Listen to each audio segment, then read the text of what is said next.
अस्सलाम वालेकुम दोस्तों 3 महीने पहले रिलीज होने वाली Indian movie the goat life के जरिए सऊदी अरब को बदनाम करने की कोशिश की गई है। मैं ये नहीं कहता कि कहानी झूठी है, कहानी सच्ची है लेकिन आधी अधूरी है, क्योंकि इस पूरी कहानी का एक दूसरा पहलू भी है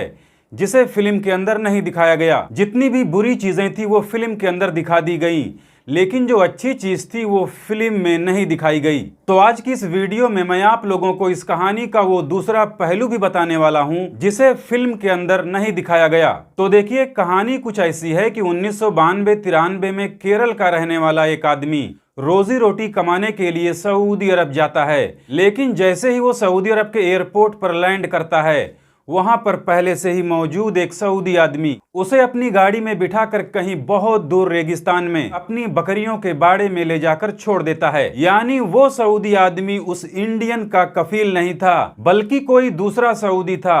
क्योंकि इस तरह का काम पहले सऊदी अरब के अंदर बहुत ज्यादा होता था। बहुत से सऊदी लोग पहले से ही एयरपोर्ट पर मौजूद रहते थे, और जब वो लोग एयरपोर्ट पर किसी नए आने वाले गैर मुल्की को देखते थे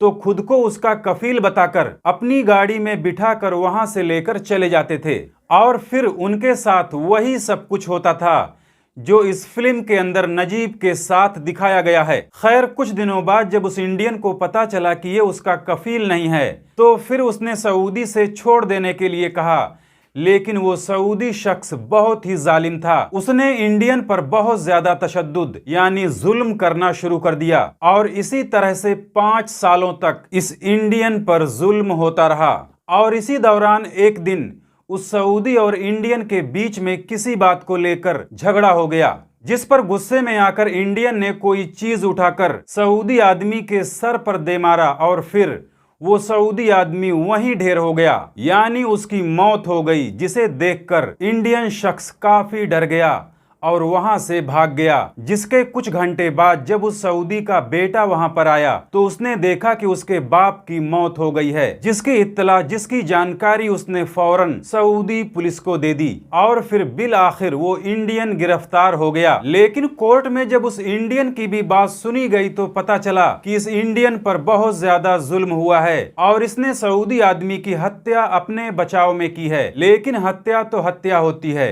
चाहे जानबूझकर की गई हो या फिर अपने बचाव में की गई हो, सजा तो मिलकर ही रहेगी, चाहे वो खून के बदले खून हो या फिर ब्लड मनी हो, जिसे सऊदी में दियत की रकम कहते हैं। तो अदालत ने इस पूरे केस को देखने के बाद इंडियन को मौत की सजा ना देकर 1,70,000 रियाल की दियत की रकम लगा दी कि हत्या करने वाला इंडियन मारे गए सऊदी शहरी के घर वालों को 1,70,000 रियाल दियत की रकम अदा करेगा। लेकिन इतने पैसे उस इंडियन के पास नहीं थे, क्योंकि वो वैसे ही 5 सालों तक एक बहुत ही बुरी जगह पर फंसा हुआ था, तो फिर वो 1,70,000 रियाल कहां से लाता। लेकिन जब इस इंडियन की दर्द भरी कहानी सऊदी लोगों को पता चली तो उन्होंने इस इंडियन को रिहा कराने के लिए अपने तौर पर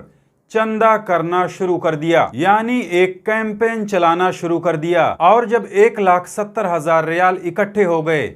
तो सऊदी शहरियों ने खुद वो पैसे ले जाकर मारे गए सऊदी शहरी के घर वालों को देते हुए कहा कि आप लोगों को दियत की रकम मिल चुकी है, तो अब आप लोग उस इंडियन आदमी को रिहा कर दो, उसे माफ कर दो। और वो दियत की रकम देने के साथ साथ सऊदी लोगों ने मारे गए सऊदी आदमी के घर वालों को ये भी बताया कि तुम्हारे बाप ने इस इंडियन आदमी पर बहुत ही जुल्म किया था, और इंडियन ने तुम्हारे बाप की हत्या जानबूझकर नहीं की, बल्कि अपने बचाव में इंडियन आदमी के हाथों तुम्हारे बाप की हत्या गलती से हो गई थी। जिस पर मारे गए सऊदी आदमी के घर वालों को जब यह एहसास हुआ कि इंडियन आदमी के साथ बहुत ही जुल्म हुआ है,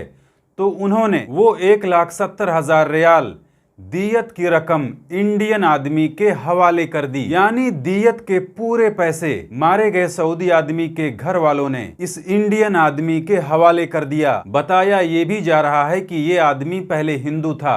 लेकिन जब इसने देखा कि सऊदी अरब के अंदर मुसलमान लोगों ने इसकी इतनी मदद की है, तो फिर ये मुसलमानों से काफी मुतासिर होकर इस्लाम कबूल कर लिया। लेकिन ये सब बातें पूरी फिल्म के अंदर कहीं नहीं दिखाया गया।